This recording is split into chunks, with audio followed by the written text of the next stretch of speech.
Potting shed.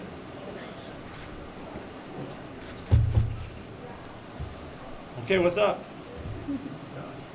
Mike, any question you want to start this thing off with? You're going international in case you want to know. How's London? I have no idea. We've been nowhere near it. Being here has been great. Here at the Grove has been fantastic. Players are really taking to it, and they're having fun, and looking forward to the ballgame. Did this league change, go as you thought? Now they're on a regular schedule. Seems like we're doing all right. With the way everybody's operating, we're doing fine. Yeah, so I think a lot of guys woke up in the middle of the night, but it seemed like they managed it okay. Big finesse status or something? We just rested him today, but he's playing. He's ready to go. Coach, with the roster retool of the offseason and now sitting here at week 6 with a chance to get back to 500, how would you assess the competitive nature of your team and also your ability to connect that part of your coaching vision? Well, I with think this I'd squad? assess that really well. Would you like to hear it? Yes. Okay. Yeah, we are we're kind of I think, in a mode of we're improving. We're getting better, and they can all feel it. And we have set a style in motion a while back that we have kind of felt like we're starting to capture now. That makes everybody feel, kind of in a good way that we're moving and we're getting better. We had 2 off weeks. The first 2 weeks we didn't play well, and we've come back around. Feel like we're finding it a little bit now. We need to see if we can keep going. And it's only as good as this next week that we play. It's really about playing really tough and physical and running the football well, playing good defensive teams. That's the way what we're trying to get done, and we're aware of that. We were really disappointed that it didn't contribute to a win last week, but we still could feel the style, and so that's important for us. We're going to try to make a big push here through the middle of the season, see if we can get going by the halfway point. And like you said, getting back 500 is really important right now. How important is it to have that consistent style and a consistent ethos for this team as faces change in the NFL? So you have a certain belief, a certain way of playing, a certain competitive spirit. How important is it to have all of those things if the players can change? I think it's extraordinarily important that you know what you want to do and what you want to become, and you have a real clear sense, like you said, for the ethos. What is it supposed to feel like? What's it supposed to look like? Can they sense when we're on it and when we're not?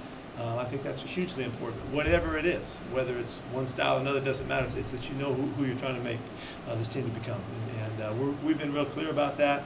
It doesn't mean just because you know that you get it. You have to work your way through it and develop all the characteristics of that makeup, and so we're getting there. That's why there's a good positive feeling about our club, and they're excited about the challenges of continuing to push that out, and let's see how far that takes us and see where we can ride that to.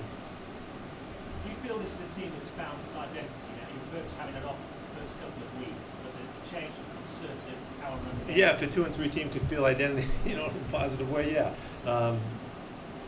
We can sense where we're going, and it's really clear. And it's allowed us to get the sense and involve the right guys in the leadership positions. These guys in the front of our offensive line are really the right guys to be leading the charge. Dwayne Brown is an extraordinary leader, Fluker and Britt, and those guys are they're Sweezy. They're really important to us, and they have been able to kind of embrace the adjustment that's happened, and hopefully with a really good core of guys running the football, we have a chance to make some noise here. Coach, you've got Sweezy and DJ Fluker on short-term contracts. That's great hearing you say their names. They've had a big impact on the team so far. Are they players that you'd like to build with and keep around long-term? Absolutely, yeah, absolutely. And we feel like we have a core of a group that can really make a difference. And I've felt this before, and I've talked about it before in years past. When you sense that the core is there, now it's time to build around that and fortify that. So as we have done in the past, we would like to move in that direction if possible. It's not always as easy as it sounds, but it's clear with the young running backs and guys that really have a flair for the style that we want to play in, that we have a chance to do that. Yeah, Deion Jordan, I know he's been kind of banged up a little bit. Are you from the UK? Yeah. You can tell by my accent. Yeah. No, that's where I guess where he is. I know he played a little bit last. Who? Deion Jordan. Yeah, well, Deion has been making progress. He's been nursing his knee coming back. It hasn't been exactly perfect for him yet, but we're working our way through it. And he's been a solid performer so far. I don't think he's found his best game yet, but that's still out there for him. Pete, how would you describe it as overall in offense? He's got a crucial role in it. Because the ball didn't get to him last week has nothing to do with anything. That's not part of any evaluation at all on our side of it. Sometimes that happens. You know, we only completed 13 passes last week in a real productive offensive day. Doug will be right in the middle of all of it. He's one of our very best players, and he's been a great performer for a long time. And there's nothing to change that thought at all. This is known as a sloppy track on a good day, I guess, probably, but the weather as it's going to be, or doing anything with that, new shoes, boots. Well, what we've been told, and we'll be on the turf tomorrow for the first time, that this is the same makeup, same construction turf, with turf, you know, there's a synthetic aspect to this one as well. I think, from what we understand, Wembley is more worn, you know, so we'll have to figure out what that means. But we've been working with the footwear here in preparation to make sure that we can adapt quickly, you know, when we get on that field. Have you been made aware down here? Have been aware of just the kind of diehard nature that Mike from the Northwest? Yeah. Yeah. Have you been made aware like the diehard nature of some of the fans here? Like there's a contingent of like UK Seahawks fans that make the trip. Yeah. We heard about that coming over, and I've known about it back home. I would think that those that were at the airport waiting for us getting in, going through customs, were local people and part of just representing with a great flair, just like we're used to at home. I understand there's a great number of them. There's a pretty large, should have a large constituent of Seahawk fans and 12s. And like we said yesterday, we made aware of the German group that's coming in here too, and they're all fired up about it, like 300 of them or something like that, going to be wearing the colors and all. So there seems to be a real flair and a spirit about it. So we're kind of used to that at home, and excited that it's traveling with us. Even if you have coach changes in the start of the season, what's like the biggest changes you've noticed that Brian had brought? Say the end of it, please, again. Yeah, what is the biggest changes that you noticed that Brian and Kenneth Warren, sorry, I'm sorry, just my accent's probably Brian and who? Ken Horton. Oh, I get you. Thank you.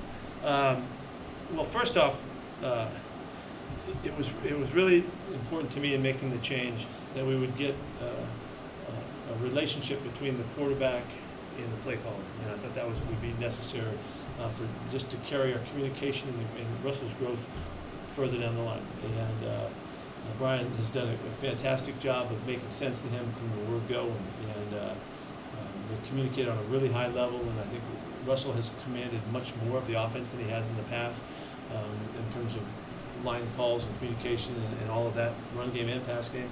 So that's been an obvious connection for us that I think is going to pay off for us. Getting Ken Norton back to me is hugely important. You know, I coached Ken years ago in San Francisco, and then had him on our staff at the University of Southern California, and have always, you know, loved his spirit and love for the game and how he connects with players around him. When he was a player, he did it. I asked him to never change and be that same spirit that he always was when he came into coaching, which he's done. And to have him back on our staff and just part of the program, part of the fabric and the culture of what we're all about is really important to me. There's nobody that's been more successful. There's nobody that ever played tougher. There's nobody that ever competed on a higher level than Kenny did. But he also he embodies this thought that he wants to share all of those experiences with the young guys that he works with. More importantly to him than anything else that he does in his work. And I've just always loved that about him. And so it's great to have him back. And I feel very much at home, very comfortable with him on our side. Ken talked the other day about it maybe being good for him to spend some years away after he'd worked for you for so long. Is that good for coach? Maybe sometimes it's just kind of. There's no question that you can learn from seeing things from a different perspective. Not always do you wind up appreciating where you've come from, but in this case I think he did.